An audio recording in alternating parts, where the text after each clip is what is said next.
welcome to the second of three reviews this week. Up this time is a game called Red Bow. Let's see. The Red Bow seems to be very literal in this game, as it, as in thing what shoots people with red arrows. No, not that kind of bow, like a ribbon type bow that's on the main character's head. Ah. Well, that's comparatively boring. Yeah. I'm kidding. This is also not an action game. Yeah. Whatever graphics might convey. No.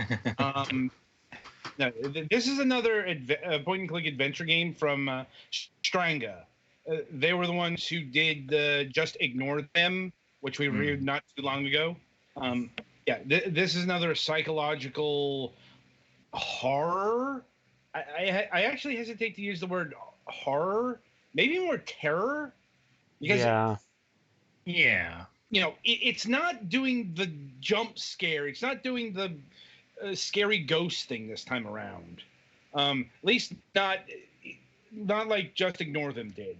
Like, you aren't going to get gobbled up by ghosts in this one. First of which is because you're already dead. Maybe. No.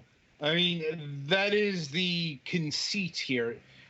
You play as a little girl called Ro, if I'm remembering correctly. Yeah. Yes. Ro.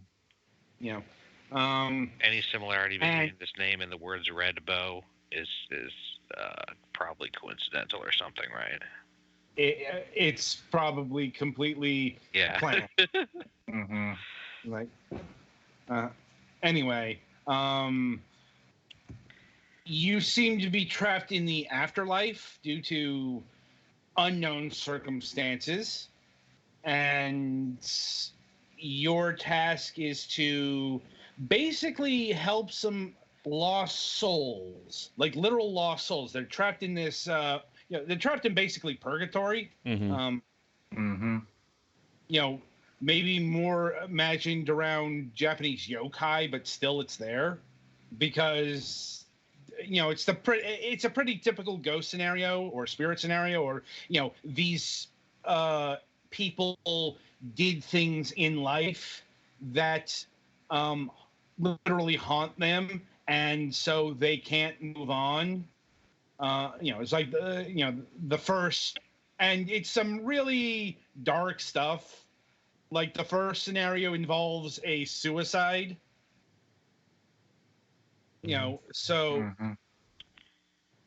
And there are 3 of these scenarios, at least, once again, ostensibly, because this game has multiple endings. And, what ending you get is tabulated by what you have on your person at the end of the game. And this is a very short game. I'd say it will run you about an hour, maybe an hour and a half, a run.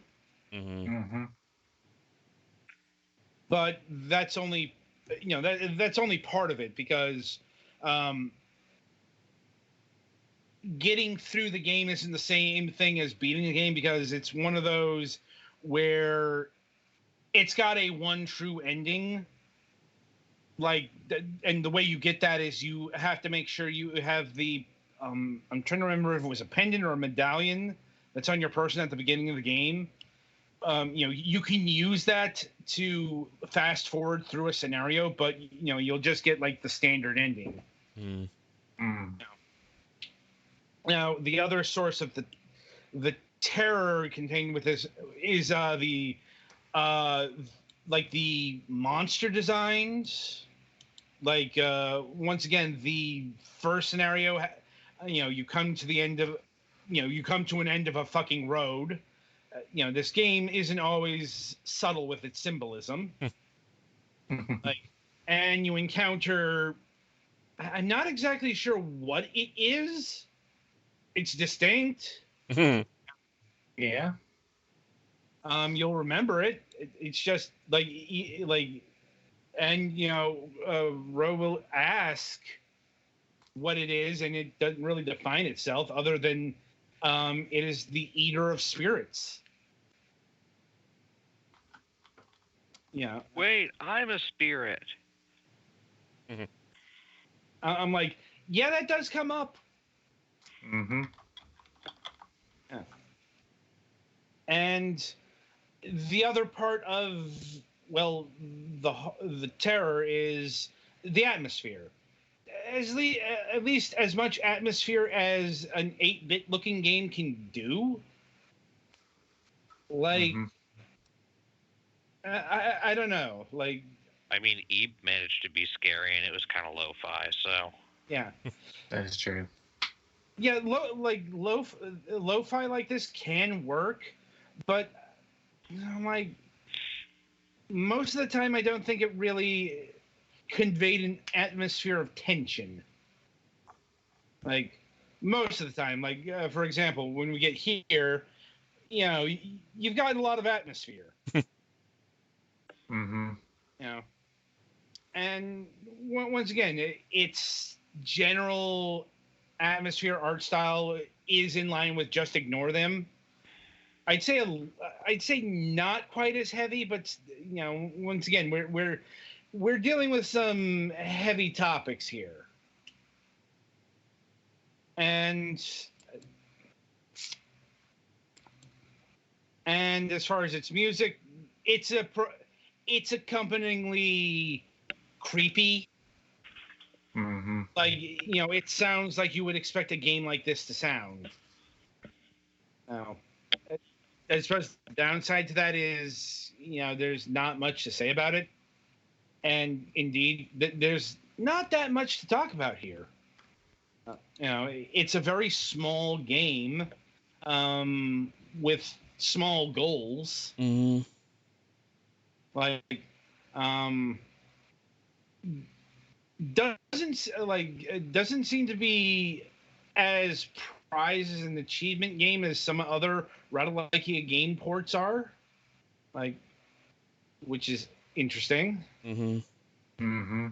But as a total package, it's fine. Um, and yeah, in terms of its puzzle mechanics, more interesting than Just Ignore Them, I think. I have to agree. Like, less traditional point and click puzzles and more, like modern day kind of adventure game type puzzles. Like, definitely more servicing the story, and they do exist because you do have to figure out how to get through a scenario.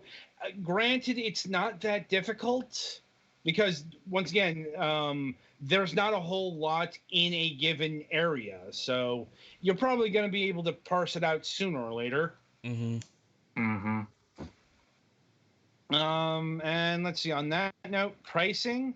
Well, it's the standard $4.99, and happily, it's that on all platforms.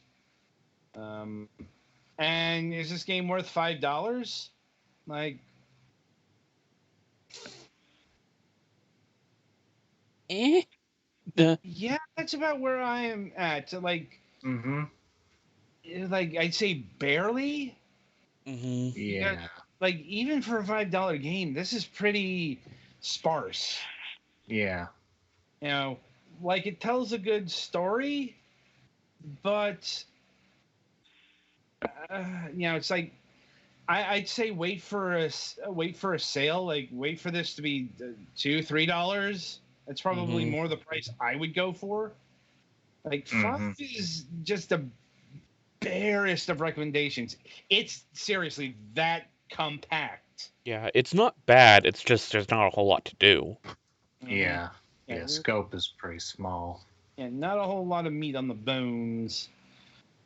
It's not necessarily a bad thing, but it does have its limitations.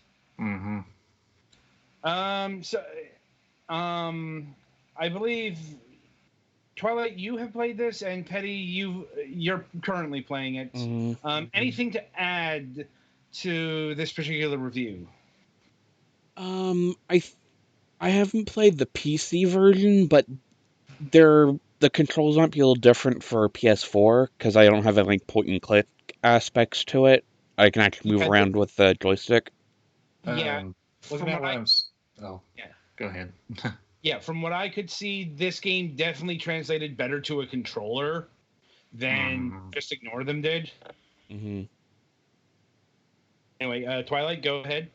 Yeah, I was getting ready to say from what I've seen here, yeah, and controller seems to be much better in in terms of gameplay. Um, from what I've seen here for the PS4 version, is there's not much difference besides the border, and I'll have to say I actually like this game much better than I did Just Ignore Them.